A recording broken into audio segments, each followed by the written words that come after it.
तंत्र सबसे बड़ी साधना है और सबसे सरल है, एकदम गणित की तरह है। तंत्र एकदम गणित की तरह है। 2 गुणा 2 4 होते हैं, तंत्र भी ऐसे ही, ये किया ये होगा, परिणाम पता है।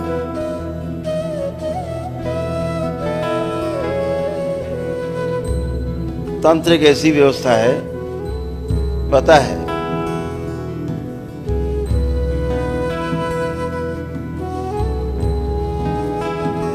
कि हम किधर जा रहे हैं, दिशा अपनी पता है, दिखती है, अनुभूतियां होती हैं। आप शुरुआत करते हो साक्षी होकर के, पहले स्थूल चीजों को देखना शुरू करते हो, फिर धीरे धीरे दूसरा लेवल आता है, तो फिर आप सूक्ष्म चीजें देखना शुरू करते हो, जैसे विचार। फिर तीसरा लेवल आता है अनुभूति का, फिर चौथा लेवल आता है भाव दशा का।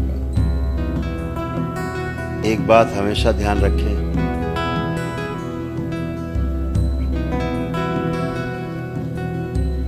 ये सृष्टि की व्यवस्था है। आप वही सोच सकते हैं जो वाकई में आप कर भी सकते हैं।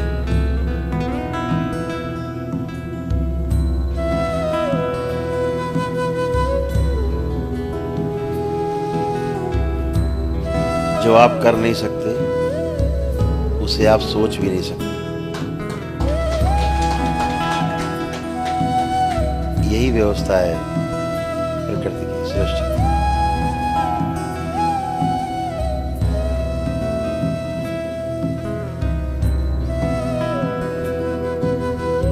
इसीलिए कहा जाता है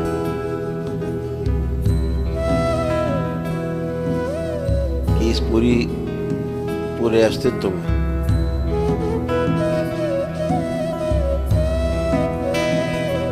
जितना है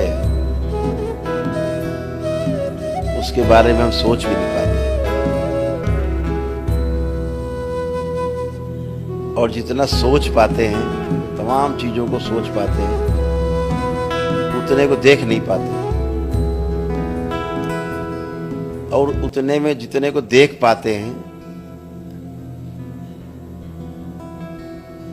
उतना कर नहीं पाते, और जितना कर पाते हैं उसमें से बचा हुआ हिस्सा उसको पूरा भोग नहीं पाते। और जो भोगने से बचा रह जाता है वही प्रारब्ध है। उसी प्रारब्ध को भोगने के लिए बार बार जन्म होते हैं, बार बार जन्म लेते हैं। तो इस बार कुछ ऐसा करना है दोबारा भोगने ना आना पड़े। और ये सारी क्षमताएं आप सबके अंदर हैं। इस सृष्टि में, इस धरती पर, जिस धरती पर हम लोग हैं, लगभग 750 करोड़ मानव है। स्त्री पुरुष बच्चे बूढ़े सब मिला के, जिंदा शरीर, ये क्षमताएं सब में विद्यमान है कि वो 84 लाख योनियों के बंधन से मुक्त हो सकता है। और ये इसलिए विद्यमान है क्योंकि जो जीवन है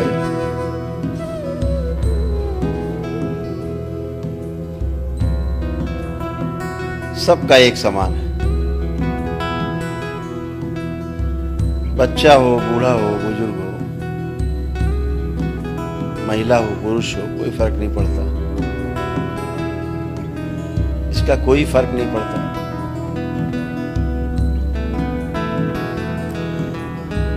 क्योंकि इस जीवन की जो क्षमता है वो एक समान है, जीवन का लक्ष्य एक है, जीवन का कार्यक्रम एक है।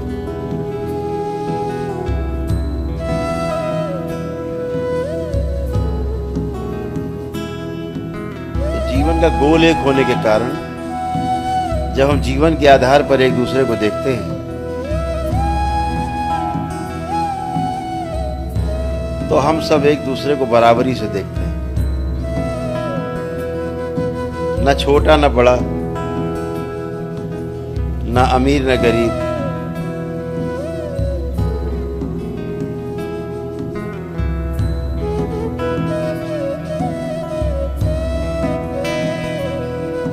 ना कोई पद में छोटा ना कोई पद में बड़ा, ना उम्र में छोटा ना उम्र में बड़ा,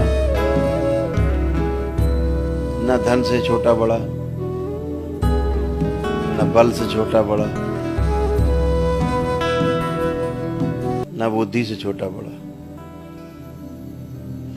जब जीवन के रूप में देखते हैं एक दूसरे को, सब एक जैसे अपने जैसे दिखाई पड़ते हैं, और जब रूप के आधार पर देखते हैं तो लोग छोटे बड़े दिखाई देते हैं। स्वाभाविक है। ये जो शरीर का बंधन है,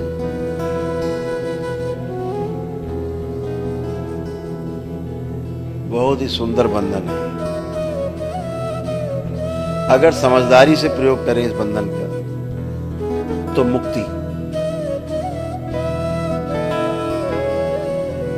गैर समझदारी से इसका हम दुरुपयोग करें, घोर कष्ट, घोर बंधन, घोर अंधकार।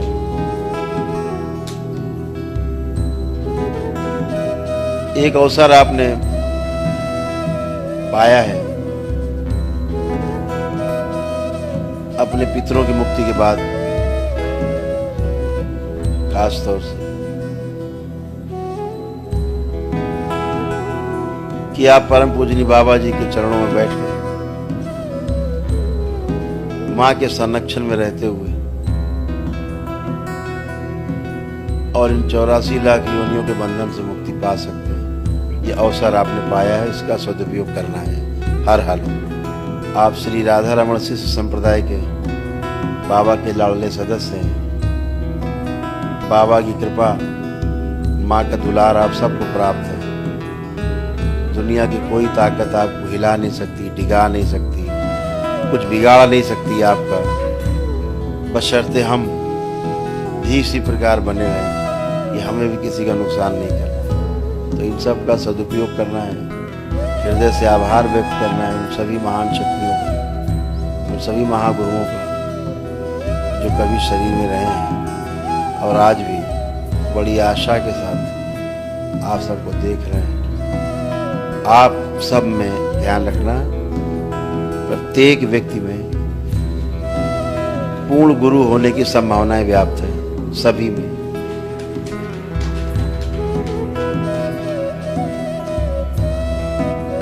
फर्क इतना ही है कि बीज जो मटके में रखा है, उस बीज को बाहर निकाल के जमीन में उर्वरक भूमि में डाला जाए, ठीक से उसको मौसम मिले, जल मिले, खाद पानी मिले, तो वह पुष्पित पल्लवित हो, बड़ा हो, वट वृक्ष बने। सब में संभावनाएं व्याप्त हैं। अभी आप केवल बीज हो, वट वृक्ष बनना है, वे संभावनाएं आप सभी में व्याप्त हैं।